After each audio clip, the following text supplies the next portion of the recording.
নেত্রকোনা কেন্দ্র উপজেলার গড়াডোবা ইউনিয়নের ওয়াই গ্রামের বাসিন্দা ও বাসাটি বাজারের ব্যবসায়ী তারা মিয়াকে 21শে মার্চ শনিবার ভোরবেলা কে বা কাহারা নির্মমভাবে হত্যা করে রাস্তার পাশে খালে ফেলে রেখে চলে যায়। এলাকাবাসী ও বিভিন্ন সূত্রে জানা যায়, তারা মিয়া প্রতিদিন রাত 12টার মধ্যে বাড়িতে চলে আসে, কিন্তু ওই দিন বাড়িতে না আসলে তারা মিয়ার ছোটো ভাই শেহরিকে ভাইকে খুঁজতে বাসাটি বাজারের কাছেই রাস্তায় ভাইয়ের রক্তাক্ত ব্যাগ, পাশের খালে নিহত ভাইয়ের ক্ষতবিক্ষত লাশ দেখতে পান। পরে এলাকার লোকজন জড়ো হলে লোকজন কেন্দ্র থানা পুলিশকে খবর দিলে ঘটনাস্থল থেকে তারা মিয়ার লাশ উদ্ধার করে। এ ব্যাপারে কেন্দ্র থানার অফিসার ইনচার্জ মিজানুর রহমান মুঠোফোনে কথা হলে তিনি বলেন, তারা মিয়াকে নৃশংসভাবে দুর্বৃত্তরা হত্যা করেছে বলে প্রাথমিকভাবে আমরা নিশ্চিত হয়েছি।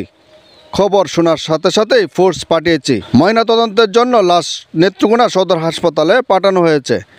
পরিবারের অভিযোগের ভিত্তিতে দুর্বৃত্তদের চিহ্নিত করার চেষ্টা করে আইনানুগ ব্যবস্থা গ্রহণ করব।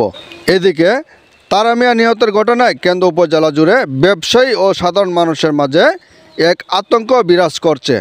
তারা বলছেন, অতি দ্রুত তারা মিয়ার খুনিদের খুঁজে বের করে আইনানুগ ব্যবস্থা গ্রহণ করার দাবি জানিয়েছেন।